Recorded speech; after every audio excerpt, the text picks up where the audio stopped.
You are listening to the Not Neurotypical podcast. I'm your host, Laura Stan, and this podcast is all about being neurodivergent in a really neurotypical world. I am a married mom of three, I'm trying to stay married, and I also work, I try to work. Anyway, if you don't mind me using you as therapy, strap on your seatbelts, hold on tight, because it's probably going to be a bumpy ride. Hey everyone, Laura Stan here. I wanted to shoot out a really quick announcement before we get into episode 6 of the Not Neurotypical podcast. Thanks for tuning in, by the way. Real quick, I have something to share with you that is so exciting. I have been working on a project, I'll call it, that I think is going to be awesome for all of us, everyone listening, myself included, and I can't really share too much more than that except stay tuned, listen to the podcasts as they come out, because I will be updating you with every podcast after episode 6, so keep listening. And if you love what you've been hearing, please leave a review and let me know what you think about the podcast. That means so much to me.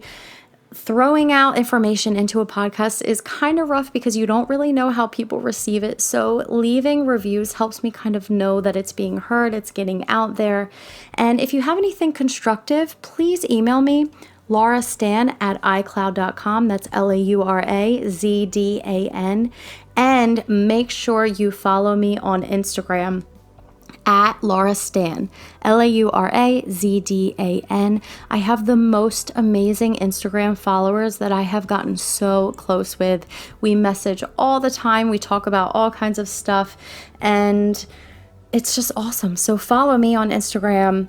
Leave a review if you have the time. I would really appreciate it. And stay tuned for more about my exciting announcement that's coming. Hi, and welcome to the Not Neurotypical podcast. I want to welcome you today, and I'm going to open up this podcast by sharing a little bit of stuff, what's been going on, and some things I've noticed lately. So I have a weird dental history, and I will explain that to you. So I think I got regular checkups as a kid, probably fairly normal, probably not quite as much as you're supposed to, but I basically had a couple small procedures. I had some fillings when I was a kid, things like that. I had spacers at some point for teeth growing in to make sure I didn't need braces and all that kind of stuff. But around 12, my parents took me to the dentist for a checkup, and I had some fillings that needed to be filled, and then they never took me back, which I found out recently. I'm not sure about every state, but in Pennsylvania, that is considered child neglect. So, wow, okay. And it's something that I always gave them hell for, like, wow, I can't believe you just took me to the dentist. You knew I needed work done and never took me back. But what kind of happened is, as an adult, I avoided the dentist because I couldn't even remember what it was like. Basically, I knew I needed help for certain things. Of course, my teeth didn't always feel great. I mean, I had confirmed fillings that needed to happen, and it didn't happen. So the only time as an adult that I had gone were for emergency situations. And I mean like emergency, like past a root canal phase, like where they just had to pull the teeth. This is a little embarrassing, but I'm throwing it out there because I know that a lot of people have issues with the dentist. So this is my recent experience. So I am 35. I just took my 3-year-old to the dentist for the first time because kids nowadays are supposed to go to the dentist between ages 1 and 3. I don't really see why a kid at 1 should go to the dentist, but 3, totally get it. So I took my second child, or my middle child, Chloe, to the dentist. She did a great job. She was a little nervous, but overall did really great. My son came too. He's 9. He's been to the dentist a bunch of times. And I was thinking, I need to just go. I need to just do it. And I obviously got my ASD diagnosis in July, but thinking about my dental history and how I've avoided the dentist really makes sense with my diagnosis, because I know sometimes it's hard for us to kind of face things that we need to do. And it was far beyond demand avoidance. This was like, I am not going to go. And then another thing that happened is one of my clients had this guy living with them, and he was an employee of theirs, really, really nice guy. And basically he had randomly, totally freak incident, had a stroke, and it affected him really bad. And he's like late 30s, early 40s, like really nice guy, healthy, rode his bike all over the city.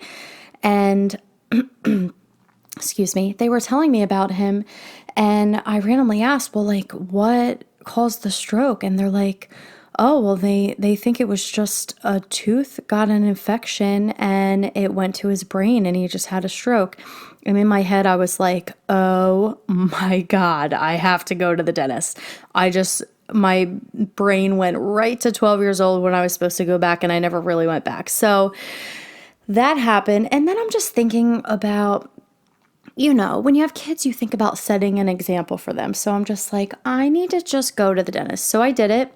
And I'm very lucky to have a really great dentist just a block or two away from my house. So it's also very easy. There's literally no excuses. It's like less than a 5-minute walk. The dentist has a great schedule. He's very good about scheduling you whenever you need to get there. So I was like, okay, I'm going to do it. So I went. And I was nervous because, once again, this is the first time I'm going to the dentist after my diagnosis. And then after you get a late diagnosis, or maybe maybe you think this every time anyway, I don't know. But I'm thinking, like, do I tell the doctor that I'm autistic? Do I have to have that discussion? Basically I didn't. I just told him that, my real history of needing to go back and never going back, and then just kind of going in for emergency procedures. And then now, understanding that I need to get regular checkups and all of that. And he was very nice about it. So I was lucky. I was a little worried I was going to be met with some like lectures or things like that, but he didn't do that at all. But I needed quite a bit of work done, nothing major, but it was going to, be a couple sittings. So this morning was my third, and I had a weird realization. Like, he would kind of go in and start working, and he'd be like, oh, that cavity is really deep. Does it bother you? I mean, first of all, I have all the crap in my mouth, so I don't know how I'm supposed to respond, but I'm just like, eh. And he asked me that a couple times. And then afterwards, I'm noticing that I don't really feel pain. It really just felt like stress and anxiousness. And then I started to kind of think about it. And I think I just don't really feel tooth pain. Maybe not unless it's like really, really, really bad.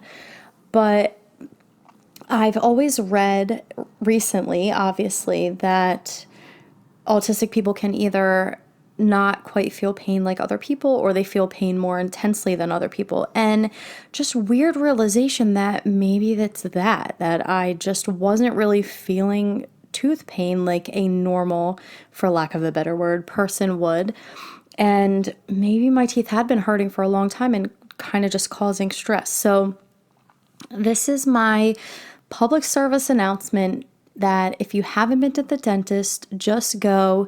You might be having pain that's causing just stress that you don't need in your life, and maybe you need to just go regularly and check it out. And I don't know, it ended up being a good experience. I'm pretty much over now. I still have to go back one more time, but the major work is done. I already feel better.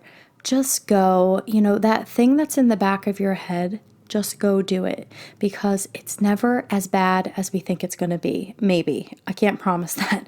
But in my situation, it's never as bad as I think it's going to be. So I wanted to throw that out there. I've had that recent realization, and it's powerful. It's powerful to know that maybe I don't feel things like other people do, and my brain isn't telling me that I need to take care of something. So those regular checkups are just so important for us. If our brain is not going to tell us what we need to do, like maybe some other people, we need those regular checkups even more. And I'm going to work on that. That's something I am going to improve on. But anyway, if you didn't know, I was just diagnosed with autism spectrum disorder less than 4 months ago. So you are getting my journey and my experience in real time.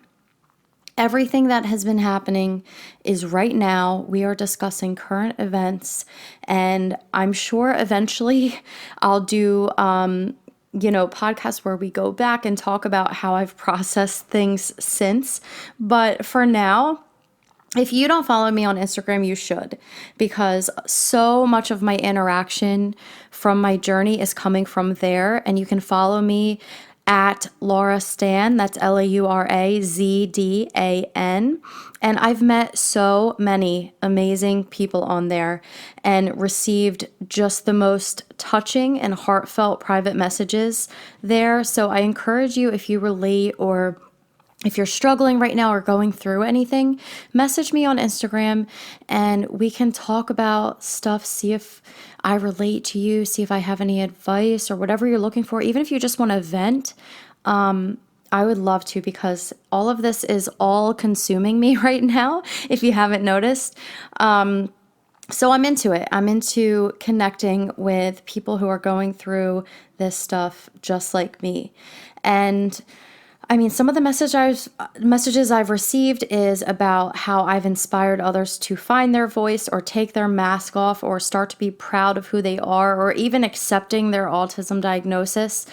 Even some about someone accepting their child's diagnosis, and how seeing someone being so open as an adult with it that they feel like they can relate to makes them feel a little better about their child's diagnosis. So I think just getting out there has been really great for me, but also for the autism community to kind of see the different types of people, because we're all different. And some of us might look like a normal person to the outside world. And I say normal in a neurotypical way. I don't mean that there are normal people and we're the weird people. That is not what I'm saying.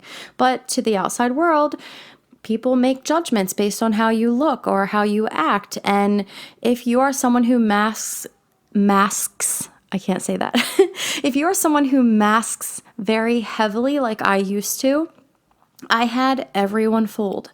And I've said in a past episode, my strengths have always really shocked people, but also so has my weaknesses. They've said, well, you can do this. Why can't you do that? Why is it so hard for you? What's going on? And that was said to me before I knew about my autism diagnosis, but it's a real thing that we have real amazing strengths. And we might have weaknesses that shock people, and maybe sometimes it even shocks us. Like, why can't I do that? I really need to do that right now. Come on, kick in. Whatever I need right now, kick in. But life just isn't really like that, is it?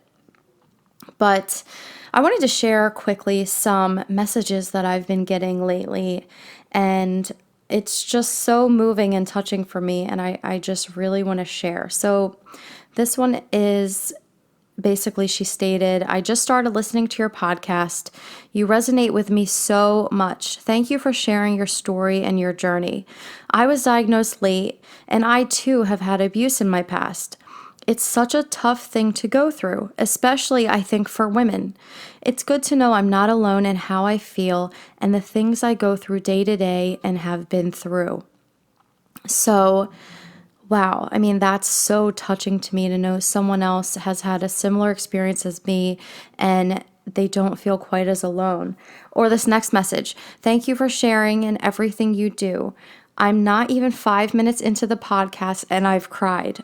And oh my God, I'm going to tear up right now. I mean, like, that kind of makes me sad that people are listening to my podcast and cried. But I also know that I've cried on the podcast, so I get it.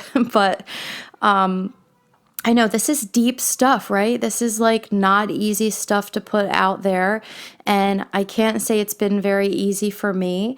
But here's another message. I've always felt alone in my weirdness. When I found your Instagram and podcast, it was a relief to know that I'm not alone. It's not just me being over dramatic or crazy, which we have heard our whole lives.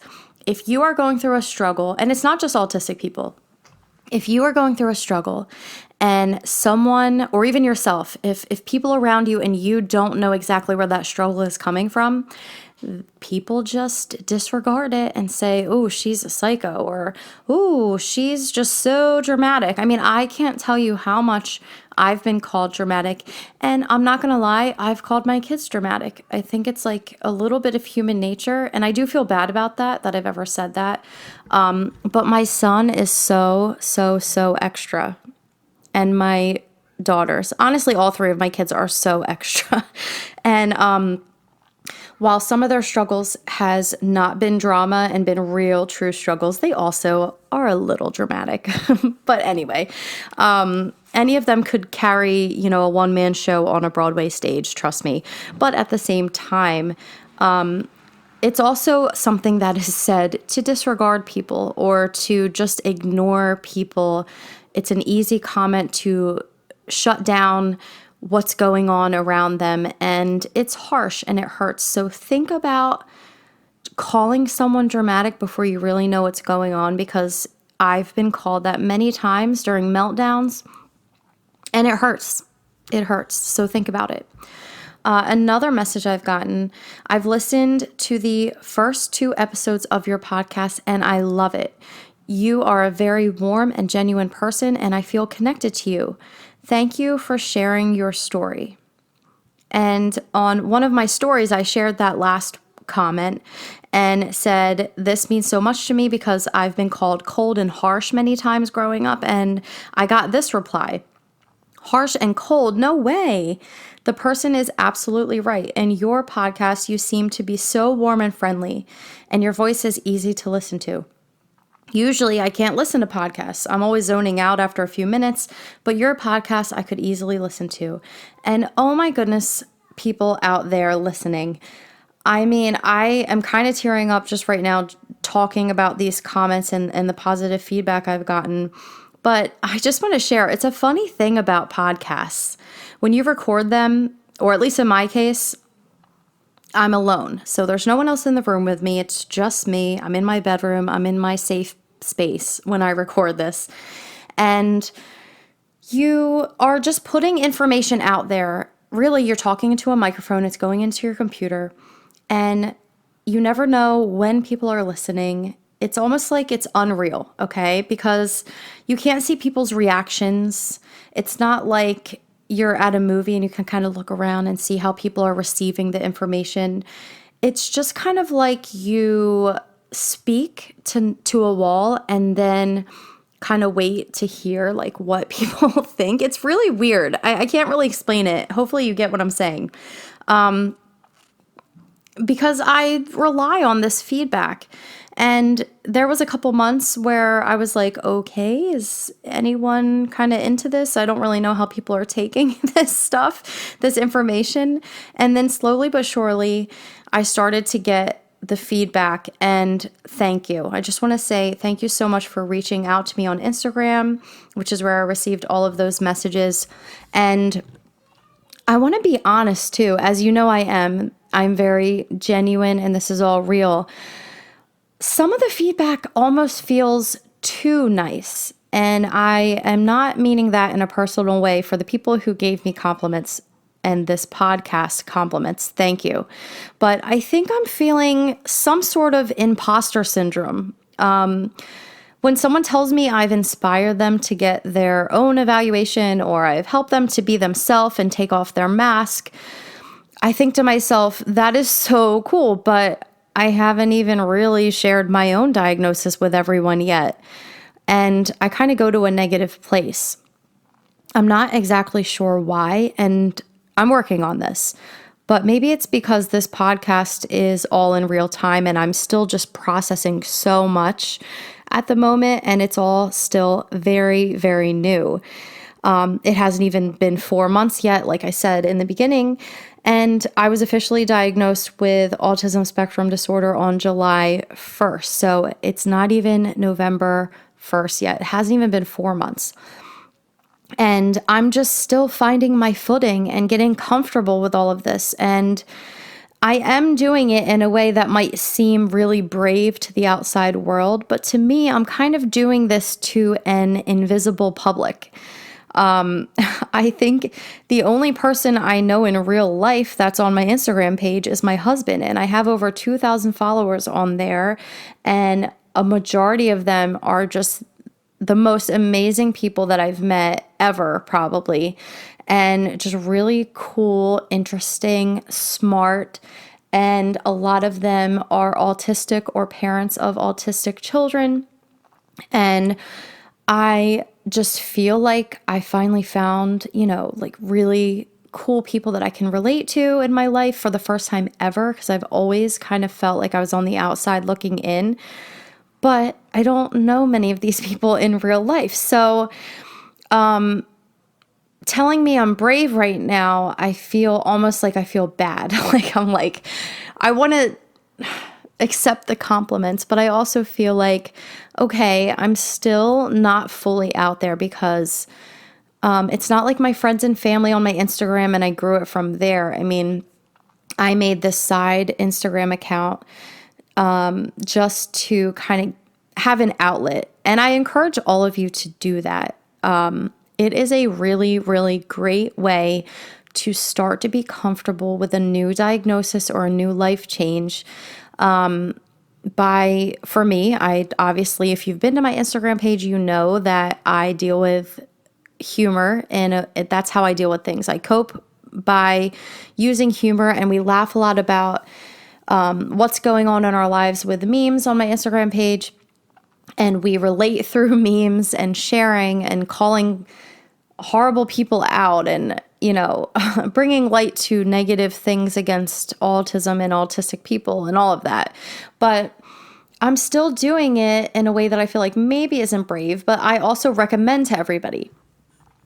So think about that. It's really great to create that side page that you don't have to let anyone know about until you're ready. And I will when I'm ready. And I'm close, I think, but not quite ready. Like I said, I'm still kind of finding my footing.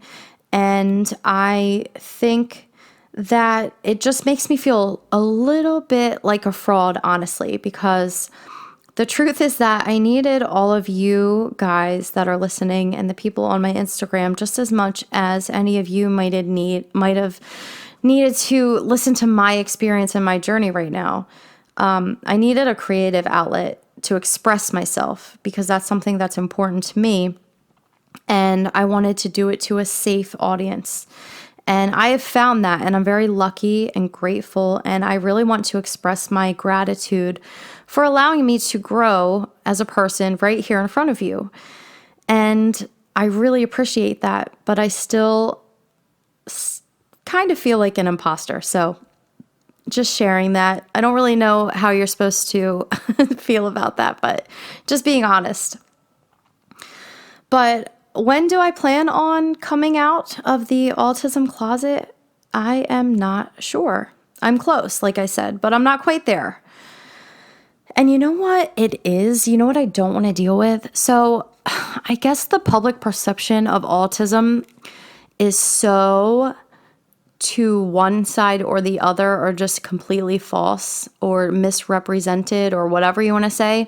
It's so just like messed up that it feels like coming out to friends or family about my personal diagnosis is going to have to be like a huge educational thing. Like, I don't know. I don't really know what course of action I'm going to take. I'm probably going to put up like a blog post and share links to it on Facebook or something. I don't know. it's just like one of those things where I roll my eyes even thinking about having to not only tell everyone about a diagnosis, but deal with, oh, you don't look autistic, or, oh, well, you're fine then because you're doing good. Like those really annoying comments that you hear if you look a certain way, or, like me, I own my own business, I have a family. So I guess if you do those things, you can't struggle, right? No, wrong. But anyway, I am so not looking forward to that. And I'm an avoider. I avoid situations that I'm not really into and I can't predict. And coming out is unpredictable. And I hate that. I want to have a plan, and I'm a texter and I'm an emailer because I can get my thoughts out in a clear way, and someone can respond to me and I can soak it up and process it and then figure out what I'm going to write back. And, I am someone who has to be prepared, as I've said many times. And I do not feel prepared for that coming out of the closet situation, because just my son getting diagnosed, and then now most recently my daughter, who is 2, almost 3, was just diagnosed with autism spectrum disorder as well. So welcome, Gigi, to the club.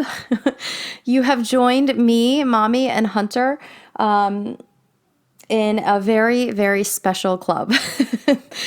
And I'm so proud of Gigi. This poor girl went through so many evaluations, because not only is she receiving early intervention, she's receiving speech therapy and occupational therapy, and she does have a speech and language delay. So she was kind of going through all that and evaluations for that stuff, because it changes to a new company, early intervention company, once she turns 3. So she's going through all of that. And then she was going through multiple evaluations for possible ASD. And we saw a neurologist for something else that we were referred to. And then she was like, no, it looks like autism to me, but she's not, fully trained in developmental stuff. So she was like, well, why don't you need to see a pediatric, developmental pediatrician, and then also get the speech evaluation and all of that. And this girl, within a couple weeks, had like 5 or 6 evaluations at 2, which I would die having 5 or 6 evaluations in a couple weeks, let alone this poor girl. And she handled it like such a champ. So I want to shout out to my Gigi. She is so strong and inspiring, and she handled all of the evaluations like a pro. And she got her diagnosis, and I'm so proud of her. And she has such a bright future ahead of her. But anyway, based on my 2 children's diagnosis and explaining that to people, which it's not as hard for me to share with friends and family that my kids have a diagnosis, because it's not me. I don't know how to explain that. Like, I can totally stick up for my kids and say whatever I need to say for them. And you can put me on the spot and I'm like, Mama Tiger. But with me, why can't I do that? I don't know. It's something I'm working on. Put me on the spot and I just kind of clam up and avoid the whole situation. But put my kids on the spot and I'm like barking at you. So why is there that disconnect? Why do I not respect and love myself in the same way, where if you come at me with any myth or BS statistic, why can I not just like shout right back and tell you how it is? Because I do that with my kids. I know I'm capable of that. Why can't I do it for myself? I don't know. I guess it's anxiety, I would assume. I don't know what else it could be, because I do like myself in general as a person.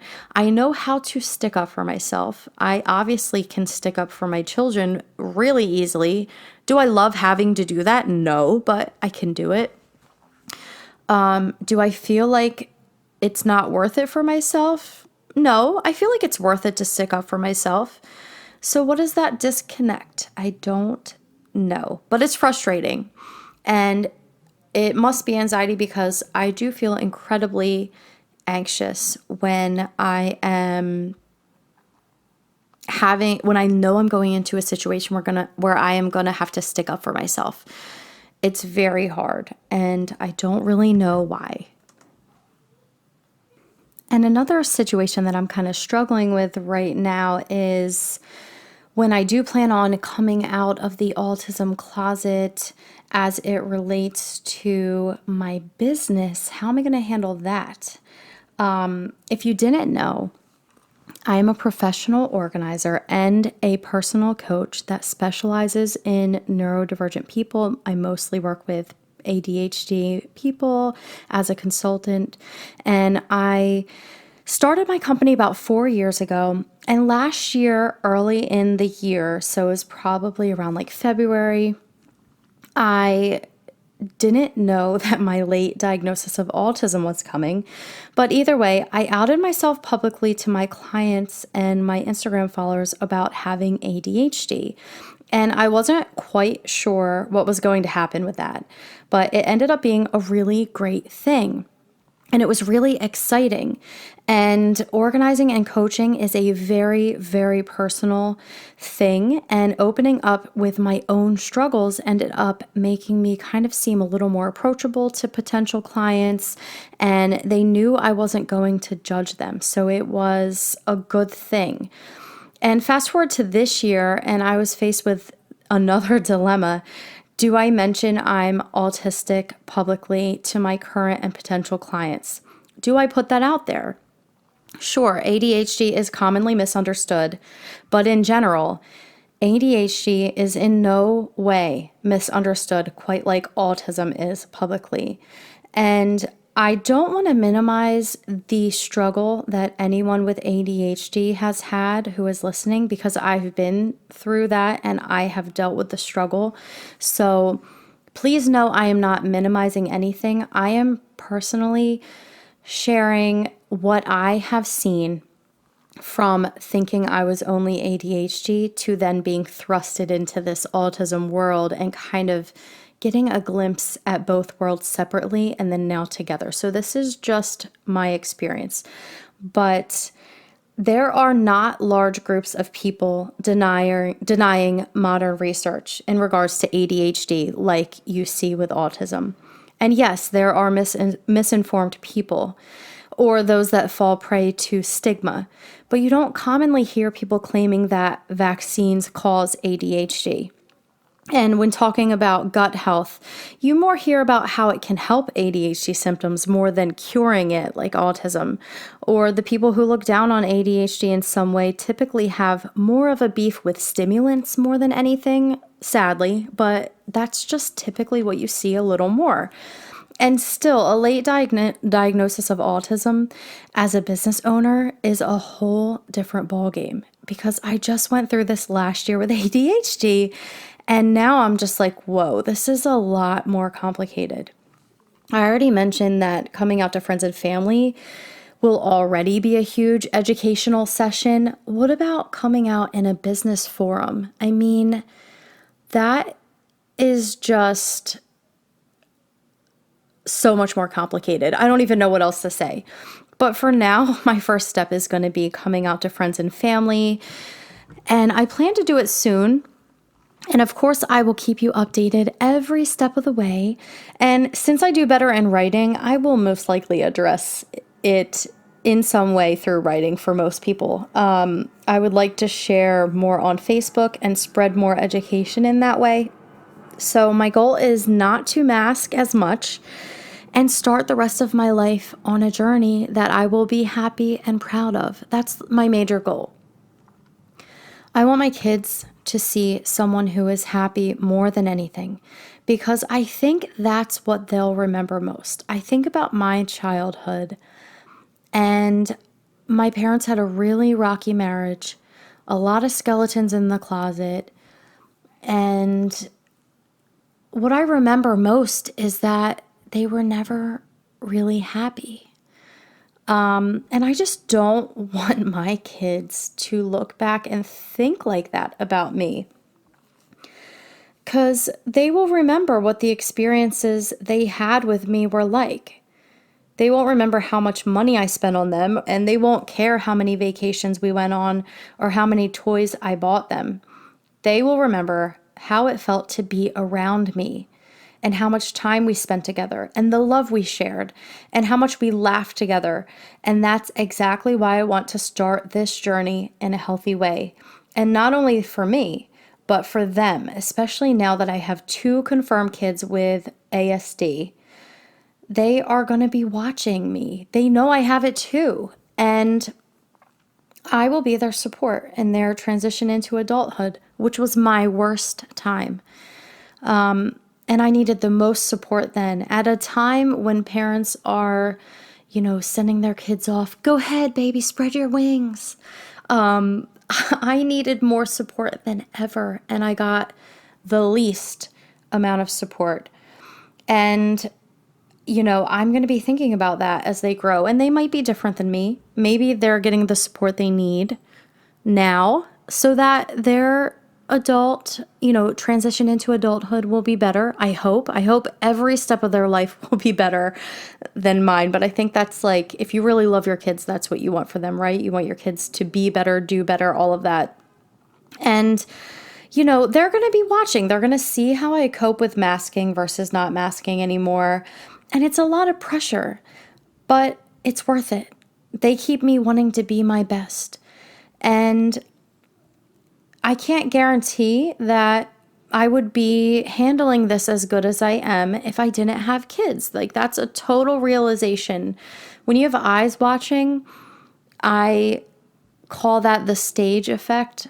I mentioned that recently on my Instagram, that my kids watching me help me to be my best, because the more eyes on me, for some reason, the more chances of me getting the stuff I need to get done, just being better for myself, taking care of myself. For some reason, when I'm like alone in a cave, nothing matters. Not even myself, nothing. And I don't know why that is. I don't like that about myself, but it's a reality. So I'm dealing with it and I'm facing it. And I use my kids as a way to get myself to take care of myself. And I think it's really important to have that support. I use my kids as a support in that way. I use my husband as a support in that way. Like, I'll tell him, I really need to do this week. Can you just send me friendly reminders or something? I'll even tell him how to handle it. But that's what we have to do. You got to get it done however you need. You need to figure out what support works and then advocate. And it's really, really hard to do that. I think it's mostly hard to even figure out what works for you and what you actually need. At least for me. I'm 35 and I feel like I'm maybe halfway there. That might be me being hard on myself. I'm definitely really hard on myself, but I have a long way to go. But it's good for this podcast, right? Because I am going to be having a lot of content to talk to you guys about over the next however long. But I feel like it's going to be a long time. So like I said, strap on your seatbelts because it's going to be a crazy ride.